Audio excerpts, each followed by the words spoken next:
Hello there, I'm Father Ed Nadonley from the Father Nadonley Good News Fund. This is my first broadcast, and I really feel real good about it because I was here about a year ago, more than a year ago, I guess. But now I've come back to life. I feel I've resurrected. As soon as I can find my little earplug, wherever it is, here it is, okay. Well, I was sitting out waiting to come here.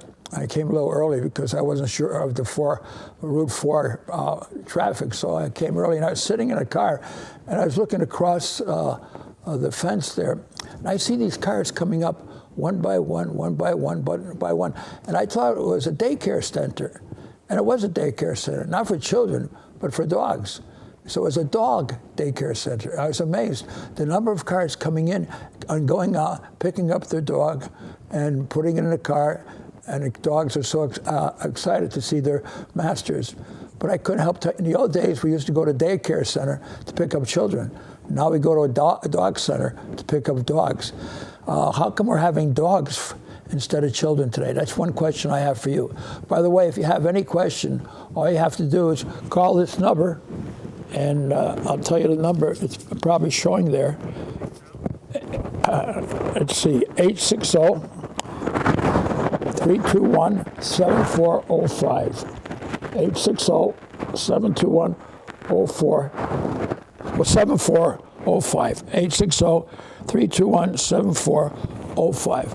And if I could just get my hearing aid, and I lost it here somewhere, but it'll show up, I'm sure, somewhere along the line. Yeah, I can hear you, but it's not in my ear. But I can hear you. It's hiding here somewhere. Okay, if you'd like to call me, my question to you is what you always want to ask a father, but are afraid to ask. So just dial 860-321-7405, okay? And you're on. And if you have a question, just call me in. Okay, Joyce on the phone. Hi, Joyce. Hello, Father Ed. How are you? Good. Can I ask you a question? Don't make it too hard. I'm going to try not to make it too hard. First, I want to say I love your billboards, and every time I see one, it makes me pause. It makes me thankful. It makes me remember that I love Jesus, that Jesus loves me. So thank you so much for that. Oh, thank you. What intrigues me about your boards is that your phone number is on there, so people are calling you.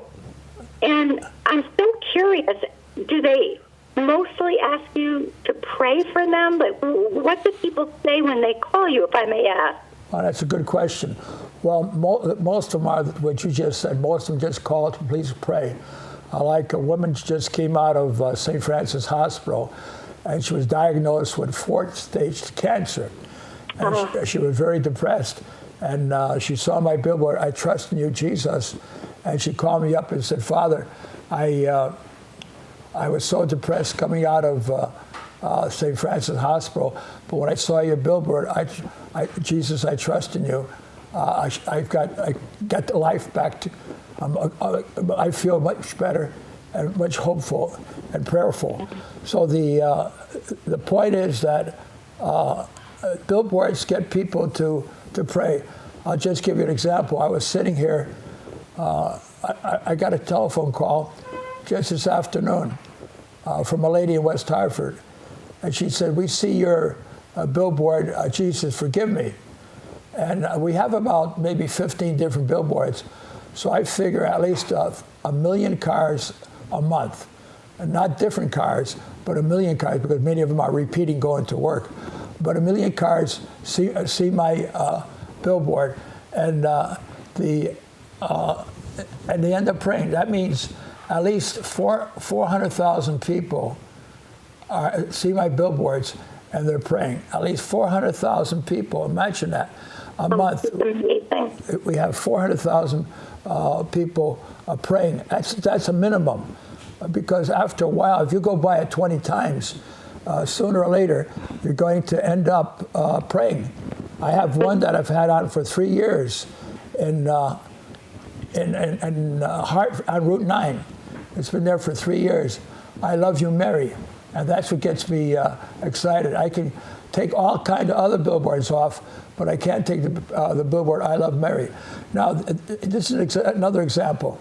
A lady called up on my way here, and she told me that she saw my billboard, Jesus Forgive Me. And she told me her friend saw the billboard, and after seeing it, she ended up going to confession.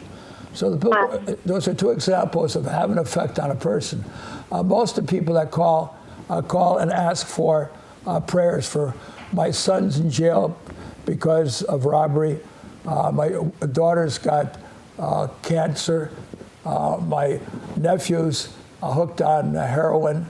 I'm out of a job. There's all kinds. It's really a parish without boundaries. I get more calls now from someone from the billboards than I got from wherever I went on a parish. So this is really a parish without boundaries. And once in a while I get a wise guy call. No, I don't want you to tell anybody this story. It's between you and myself. One guy called up, he said, "What's that stupid billboard up there for?" I said, "What does it say?" He says, "Jesus, Mary, and Joseph, I love you." I said, "I'm sorry, my hearing aid doesn't work. What does it say?" "Jesus, Mary, Joseph, I love you." I said, "I'm sorry, my battery just went dead. What does it say?" "Jesus, Mary, and Joseph, I love you." I said, "Son, I just got you to pray 3 times. He didn't know what to do with that one. I'll give you another one. A guy calls up, he says, "I don't believe that Jesus is God." I said, "A lot of people don't believe Trump is the president too, but because you don't just because you don't believe in it, that doesn't mean it isn't true." I said, "What's your problem?" He says, "I remember that billboard, Jesus have mercy on me." He says, "Sir," he didn't call me father. He said, "Sir, I'm stuck on 84 East." This was in Hartford, before you go under the pass, after the turnoff to the Capitol. And I said, "Oh, what's your problem?" He says, "My GPS isn't working. I'm 84, I'm going through Connecticut. I don't know which way to go." I said, "Well, I'm trying to get on 91. I said, "Well, you can go north to Springfield, you can go to south to New Haven, or you can go to hell, whichever place you want to go." So the guy didn't know what to do with that, but I could tell you a million stories. I'll tell you a story after each billboard. I'll show you a picture of some of the billboards that I have up, and if I could just explain it, show it. I think you heard they are. Okay, there's one. It says, "I love you, Jesus." I've had that one up for 3 years on 91 going north. And tell you one story there. It was 9:30 at night, and the bell rang, and I wanted to go to bed. The Yankees lost, so I was depressed, so I wanted to go to bed early. So I said, "What can I do for you?" It was raining. It was 9:30, and the man says, "I'm standing under your billboard, this one, I love you, Jesus." I said, "What's the problem?" He says, "I have no place to sleep." And it was raining. So I got in the car, I went up to 91, Jennings Road. That one goes towards prison. And here's a man standing there with his girlfriend or his wife with a little child in their arms. It looked like Jesus coming into Bethlehem.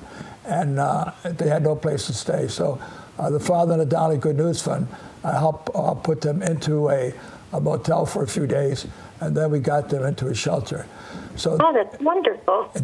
I'll give you another story. This one, Jesus Forgive Me. I told you about the one who just called me and said that her girlfriend saw that billboard and saw the one, Jesus Forgive Me, and 55,000 cars go by it every week.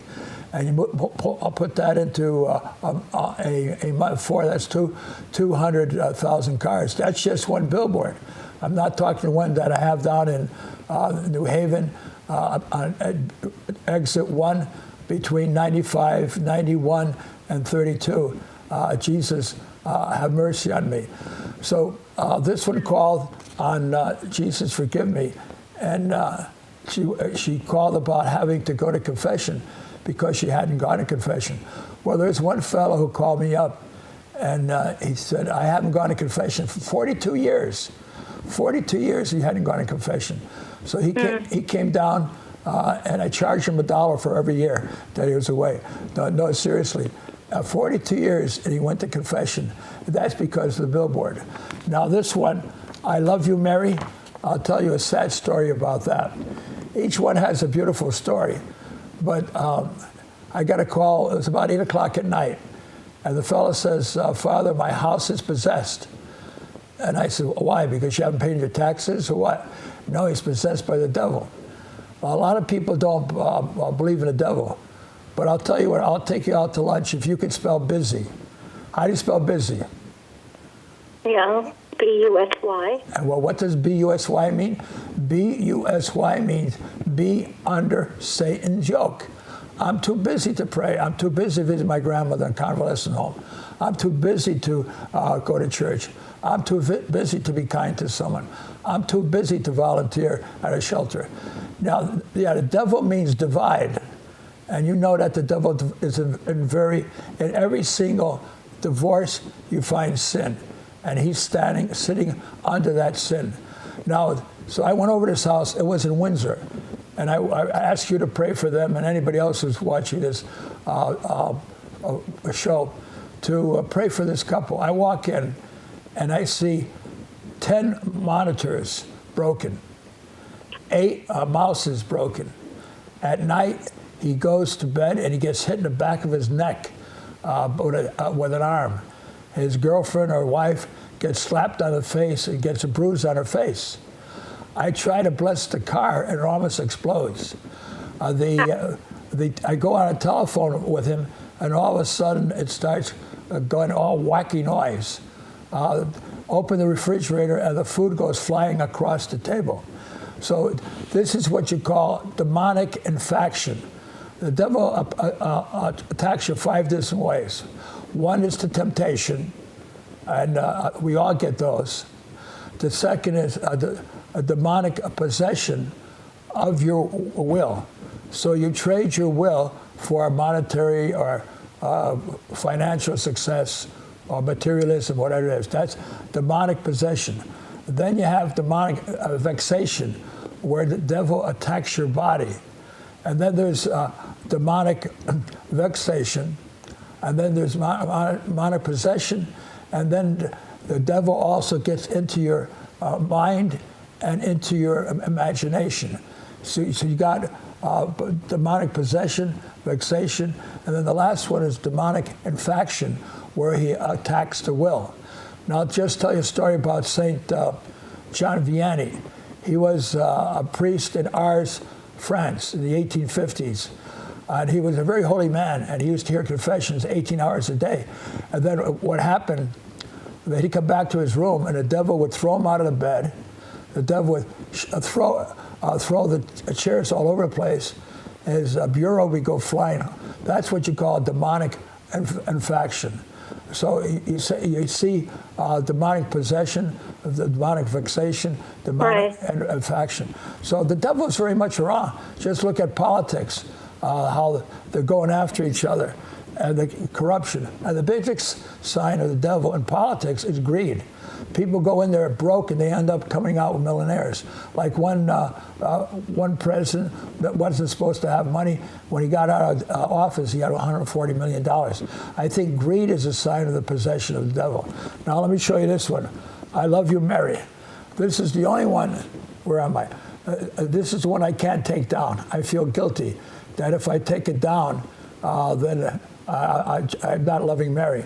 So I've kept that up for, I just saw it. I saw it on Route 9, and I just recently, I was coming from Regina Laudis in Bethlehem, and I was on Route 8, and I saw it on Route 8, I Love You, Mary, and I've seen it on Route 91. So I moved Mary around all over the place. So what I'm trying to do is get devotion to Mary, and that's happening when they see this, I Love You, Mary, I got them praying. And you go by that billboard 7 times or 5 times a week, going by. Eventually, it's going to go into your subconscious, and that's what I want. That even though we take the billboard down and we put it in another place, then what happens is that it goes into, if you've seen it 20, 30 times, it eventually gets into your subconscious, just like a commercial. If you see a commercial, you'll end up, now what else do we have? Oh, Jesus, have mercy on me. I had that during the time of the Year of Mercy that the Pope had. But there's one on Jennings Road. This one was, I said, I trust, Jesus, I trust in you. And a fellow called me up, and he says, I'm going to the Hartford Correctional. And I said, are you going to visit? You're going to work? He's a correctional officer. He said, no, I'm not going to work. I'm going to visit my son, who's in there for drugs. And I felt so badly for this correctional officer who has a son in Hartford Correctional. But the problem of drugs is so high.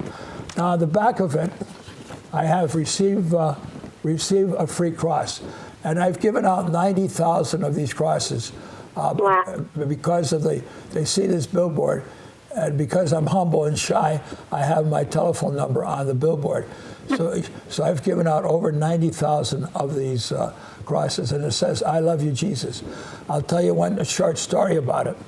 There was a fellow whose father was in Masonic Home in Wallingford, and he used to visit him, and he bumped into me somewhere, and I gave him the cross.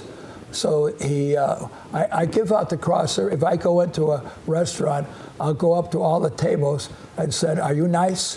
They look at me and they say, what's the matter, you crazy? I said, are you nice? So they say yes. So then I end up giving them a cross. 99% of the times, somebody takes the cross. So I gave it either at a restaurant or I met him somewhere. So he gave the cross to his father. And about a month later, his father passed away. And they opened up, the palm, clutched hand, they opened up, and he had the cross, I love you, Jesus, in his hand. And that blew my mind when you never know where people have the cross. One of the reasons I have the cross, I want kids to have it, I gave it to them, because the temptation of pornography on television, on the internet is great. And so many kids get hooked on pornography at a very early age. And the earliest one I had was in 4th grade, where a child got, and you hear confessions of kids. And in the old days, when I was first ordained in 1959, I walked into the pharmacy and I bought all the books, pornographic books. And the owner wasn't very angry with me. I said, what's the matter? I'm paying for it. But now you don't have to go to a pharmacy to pick up a pornographic. All you have to go on your internet, and from the internet, we have a lot of young kids getting hooked on pornography. And one thing I saw was that I remember a woman came to me from Southington, and she saw my billboard, receive a cross, and I said, "What?" She says, "Father, I want to give the cross to my husband because when I go to bed, he ends up going on the internet and looking at pornography. And that's ruining our relationship. It's ruining our sex life. It's ruining our love life. It's ruining everything." Well, about a year later, she came back and I said, "Did your husband get away from the addiction to pornography?" And she said, "No, but I left him." We have no idea how many marriages are breaking up because of pornography.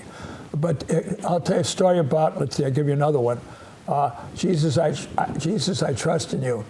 This was up in New Haven, and I got a call from a fellow who said, "Father, I want to talk to you about God.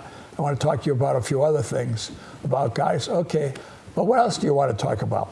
And I just felt that he wanted to talk about something else. And I said, "What's on your mind?" He says, "I'm not starting on," he went to New Haven College. He was on a baseball team, but he wasn't starting. I said, "You're not starting." He said, "You're not good or you're on marijuana." And he said, "How did you know?" I said, "Well, if you're on marijuana," I call it a trifecta. If you're on marijuana, then you're drinking. And if you're on marijuana and you're drinking, then you're also on pornography. And you're getting hooked on all three. And I said, did anybody ever tell you about marijuana? Well, everybody's taking it for medicinal purposes. Now they're taking it for the high. And I said, are you, do you know what marijuana could do for you? He says, well, one thing, I'm not as ambitious as I was.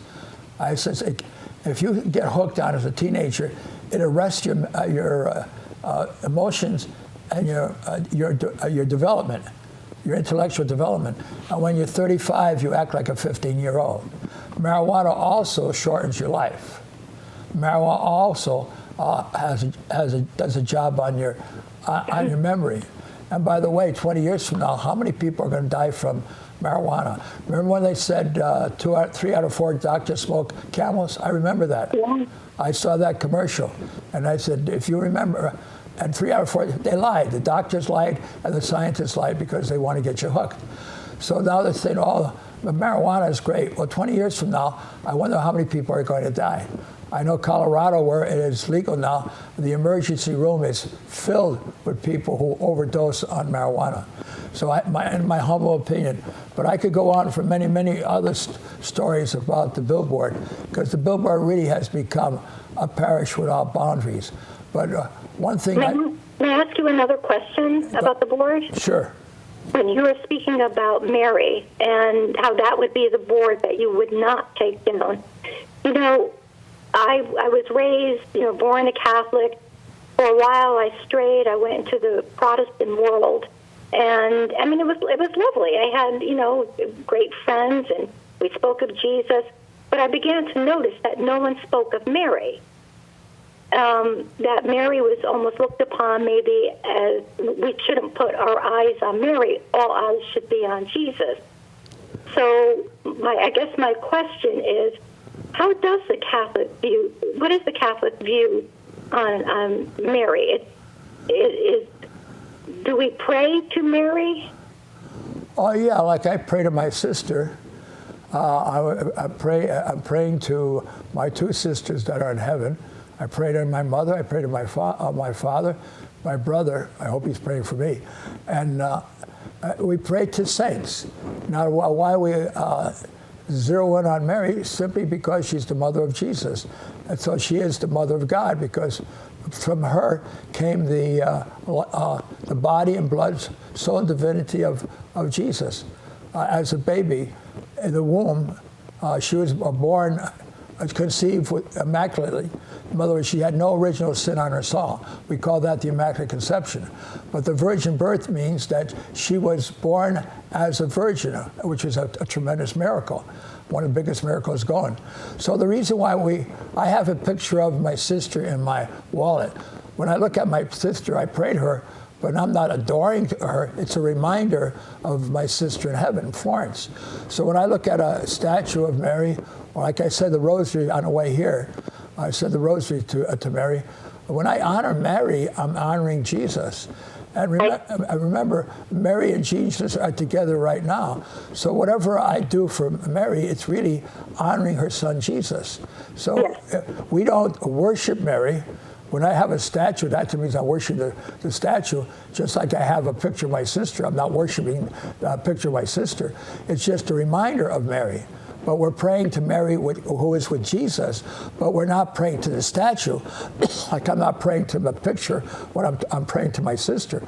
I'm not praying to that statue. I'm praying to the person that the statue represents. And after an hour, I always need a drink. But they didn't give me a martini, they didn't give me a beer, they gave me water. But thank you for explaining that. That put into perspective for me. Okay. And I would imagine people seeing Mary on the boards reminds them of Mary as well. Yeah, and that's the whole point, to get people to pray to Mary. Whenever I wanted to get something to my father, I'd go to my mother. I said, Mom, would you ask Dad? Yeah, so, and because I never had the guts to do it. So the same thing, I go to Mary and I say, Mary, would you ask your son Jesus? Oh, what son will refuse a mother? And so it's logical to go to Mary to get to Jesus. And we go to Jesus directly, no question. Like the wedding in Canaan, right? Oh, that's a good example. So they went to Mary, and she says, they have no wine. And Jesus says, well, what's that up to me? He said, none of your business, just do it. So he listened to his mother.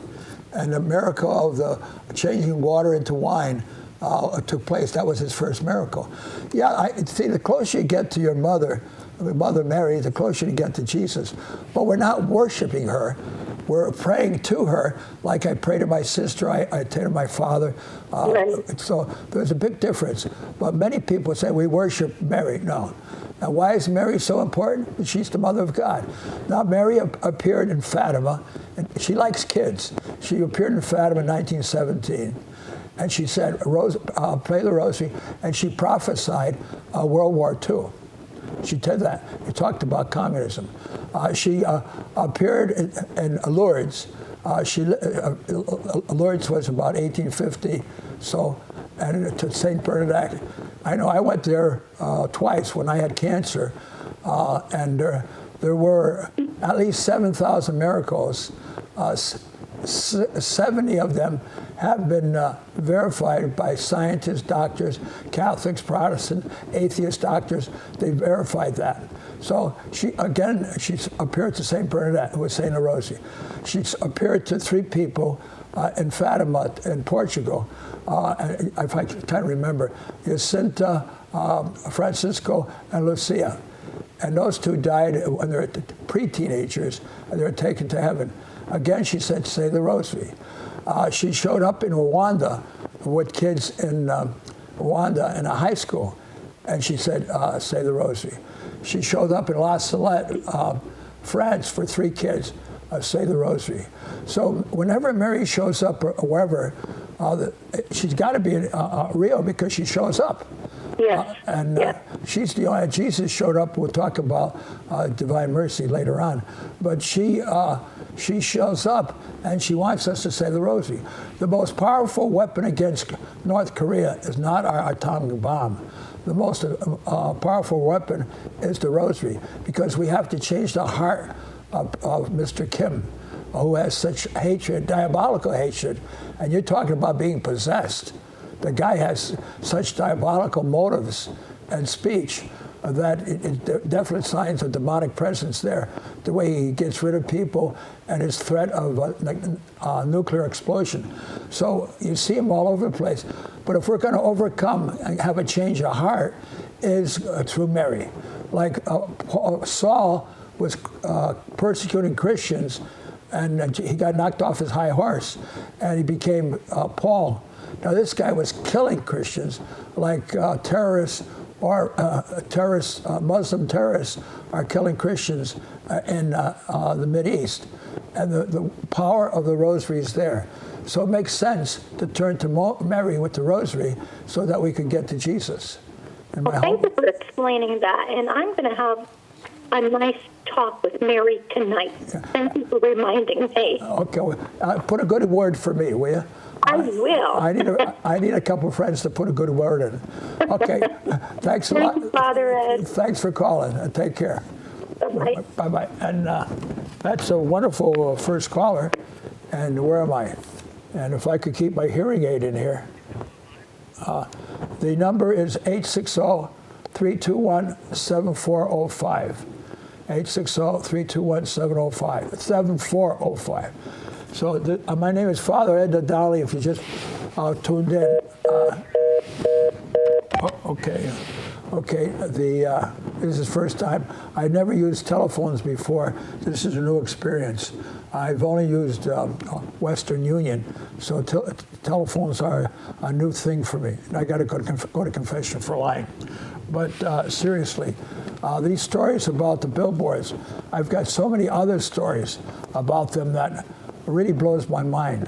When you get a call in the middle of the night, like I did last night, I had a billboard on Broad Street in New Britain, and this is one of the cities that we're at with a Nutmeg. And the guy called me up and he said, I've got a problem. I said, where do you live? He says, well, I'm on Broad Street. Well, there's Sacred Heart Church right on Broad Street. Why don't you go to see the priest, Monsignor Plaharchik? And he says, it's 11 o'clock. He's sleeping. So he's called me at 11 o'clock, and he wants to come over. I said, well, I live in Bloomfield, and you live in New Britain, and I think it'll be a problem. But tomorrow when you sober up, then give me a call. Or go see Monsignor Plaharczyk on Broad Street at Sacred Heart Church.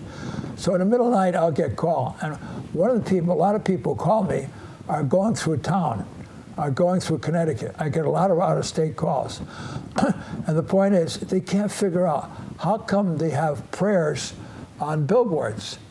Maybe they have them in other states, but they think, how come you got prayers on billboards?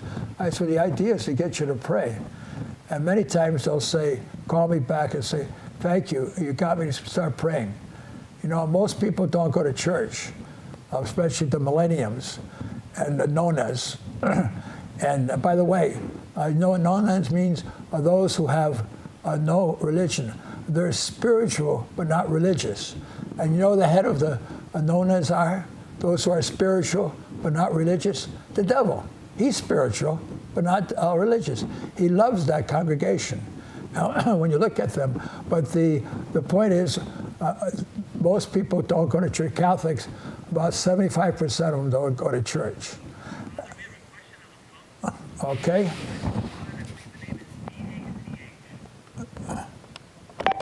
Hi, Father Ed. Hello? Hey. Hello there, Father Ed. Where are you calling from? I'm calling from Bristol, Connecticut. Oh, okay. What can we do for you? I just have a quick question regarding your billboards. How much raising money did you have to do in order to purchase all of them? Because I see them everywhere around the state. Well, I keep on begging. I'm begging you right now. Whoever I can tackle, I beg. And Lord, it's very humbling because a lot of people just look at me and say I'm nuts. But I try to, I have one person who donates $1,000 a month. Another person does $200 a month. But the billboards that you see on the highways, that's $1,300 a month. The one I have on 84, where it says, Jesus, forgive me, that's very close to the highway, that's $1,800 a month.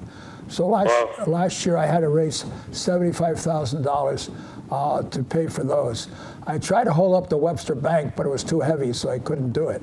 But I just keep on begging. And when I stop getting money, that's when I'll stop doing it. But like those crosses, I gave out 90,000 crosses. That cost me $21,000. So I put my own, my retirement is $1,100. But that's after I pay where I live at St. Thomas Seminary, now called the Pastoral Center. And that cost me over $1,400 a month to live there. And then the rest of the money I have on retirement, my Social Security. I just got my Social Security. So I put that money towards the cost of it. And people have donated to the Good News Fund, so I have a little income from that. But most of the time I have to keep hustling legitimately, just beg people to keep it on. I mean, it is a service to the community. I'm getting to thousands and thousands of people every day and getting them to pray. So one guy 3 years ago gave me $25,000. So that helped tremendously. But that's the only time I got anything else. Someone else left, I got to take that back, 4 years ago. Somebody left in a will $24,000. So I got two big donations in the last 5 years that helped tremendously. But most of them, I'll get $5, $10, $20, $50. Today, I'll give you an example. I got a $100 check from a person, and then I got a $50 check from another person. But most of the money, I just keep on begging.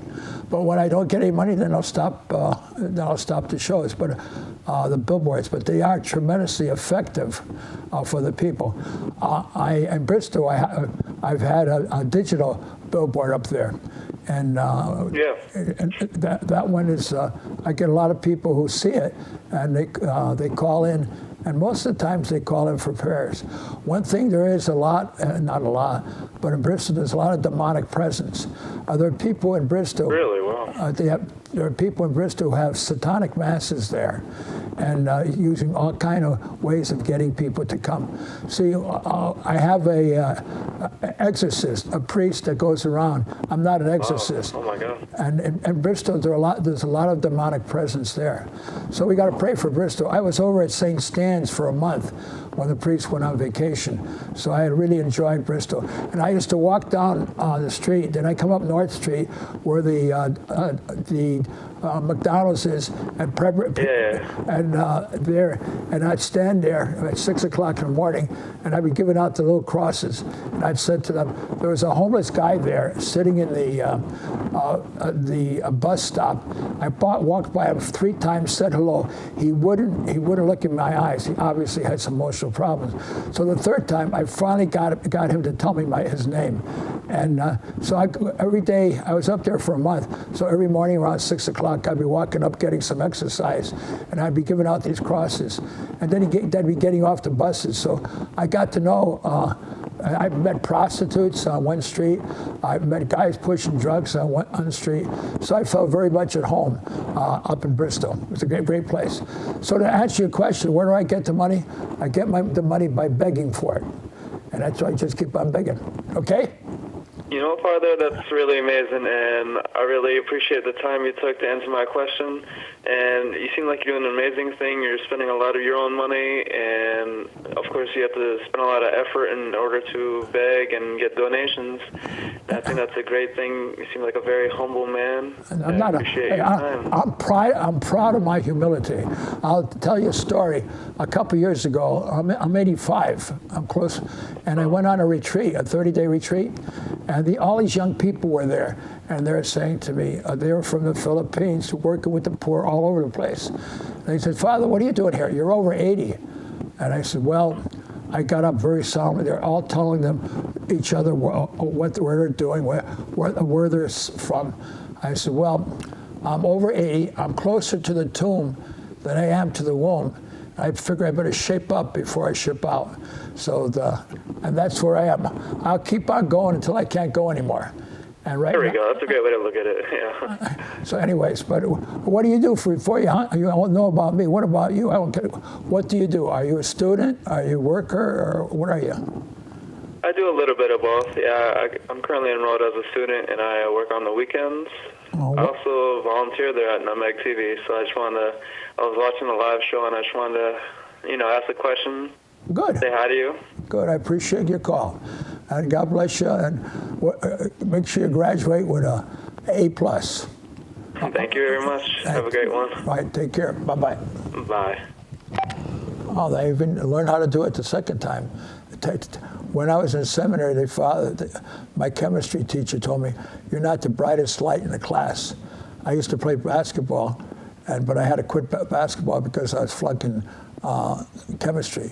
But once I find out, though, every kick is a step forward.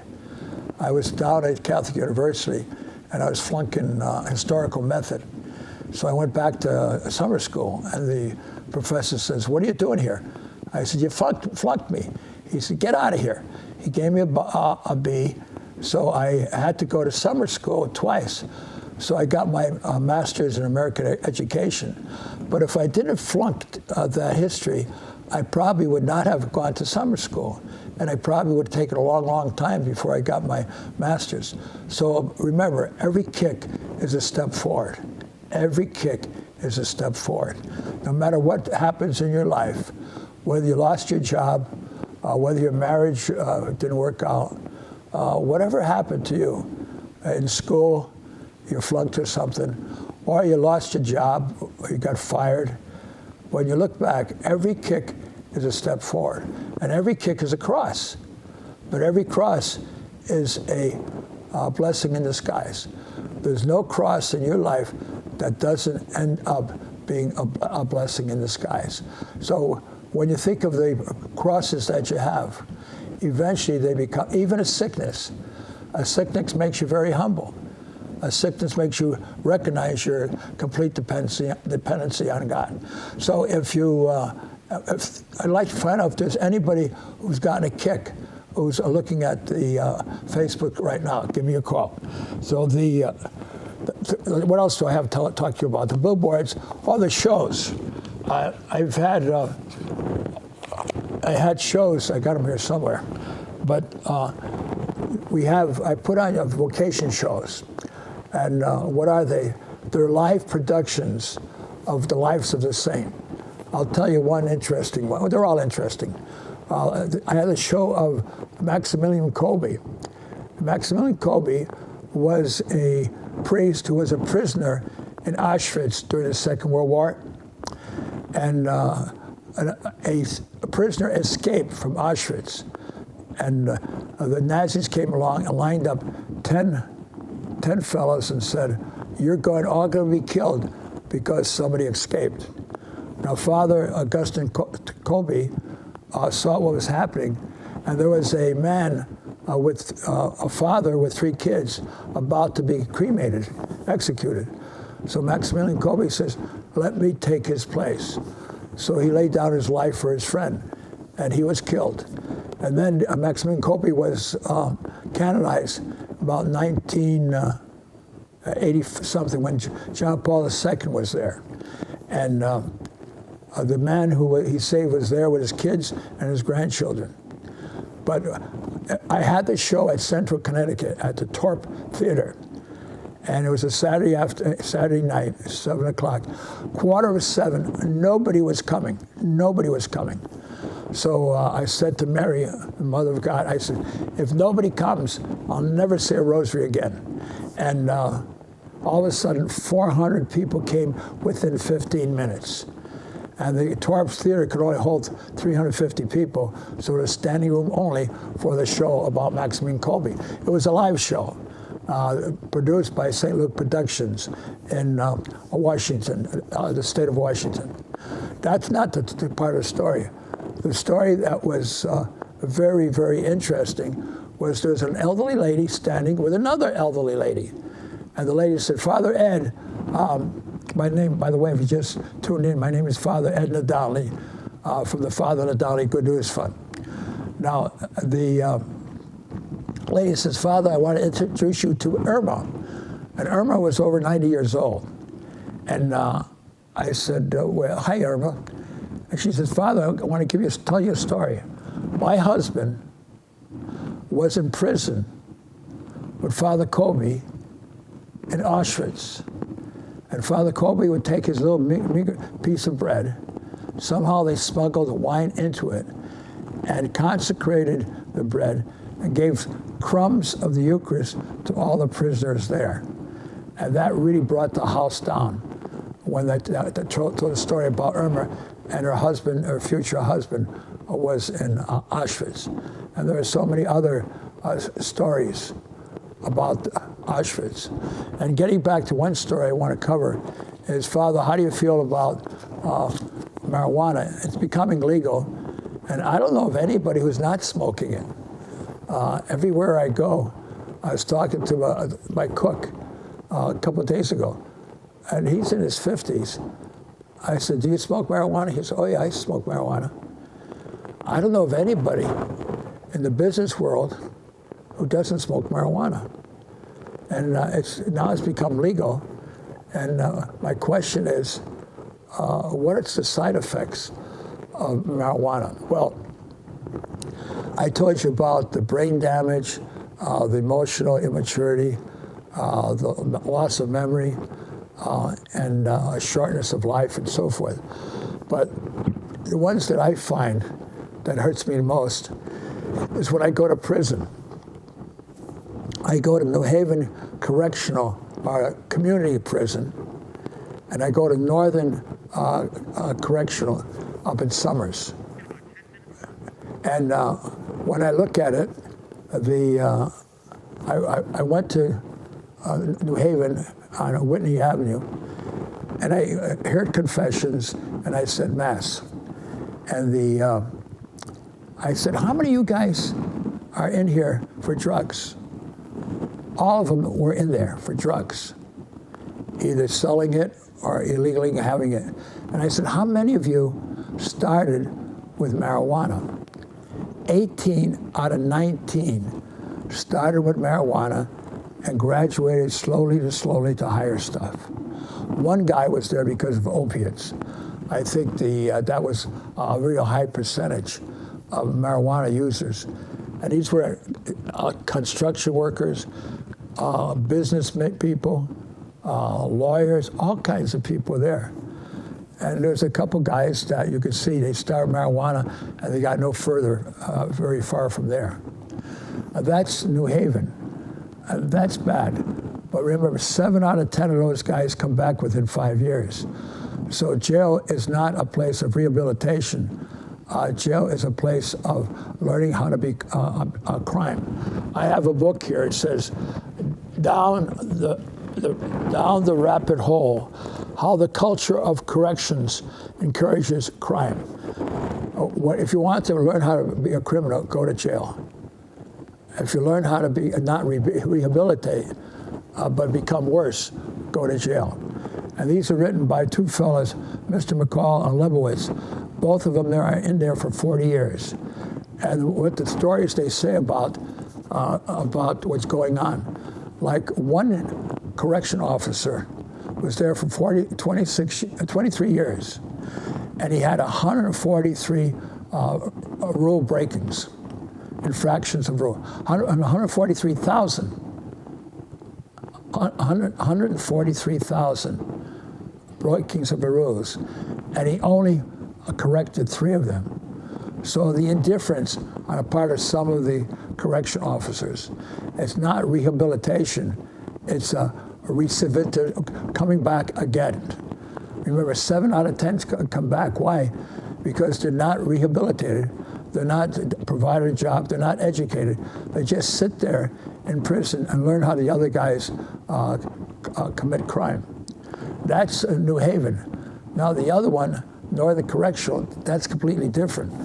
It's a prison, but that's the lock-in. They're locked in 24 hours a day. And I hear confessions of the guy. And Richard was my first guy. He went to confession. And after we were talking, and I said to him, I knew that he had killed 3 people. And I said, Richard, did you kill those 3 people? It was his ex-girlfriend, her boyfriend, and his 9-year-old son. He said, yes, Father, I did kill them, but I was not aware I was doing it. I said, what was the first drug that you took? And he said, marijuana. Then I graduated to cocaine and crack. And then the next guy came in, he killed 2 people. What did you start with? He started with heroin. And another guy, where did you start with? He was another killer. He said, well, I went to the doctor. He gave me a pain pill. I got hooked on it. The one that I feel badly for all of them, they're in there for life. There's one guy, I knew his father very well. He was a banker. He got hooked on heroin, and he held up a bank in West Hartford. And he was still such an idiot, he was still high. A week later, he went back to the same bank, and now he's in prison. But my point is, 1 out of 3 people get hooked on marijuana. And if you get hooked, what it does to your brain, what it does to your life, what it does to your freedom. When you look at, so many people are doing it. There's no street that I can't go on and find, like I said, when I was up in Bristol, walking down West Street. It was West Street. Then I came over to North Main. I walked by St. Anthony's Church in the morning, and I could get marijuana anywhere, drugs anywhere I want. I walked to the prostitutes and said hello to them. I tried to give them a cross, didn't know what to do. And then the kids who were exchanging drugs on West Street. When you look at it, they don't realize the future results of drugs. But when you go to a prison, and 18 out of 19 are there, and they started with marijuana, and you go to Northern Correction, where all of them except one, 2 of them, one started with heroin, and then I said, why do you take heroin? Do you get a high on it? He said, no, I take heroin because of the pain. It kills the pain. Once you get hooked, you get high, but then the high doesn't do anything for you. Then the pain takes the place of the high, and boy, are you in trouble. So whoever's listening to this program, I want to say thank you for listening. But okay,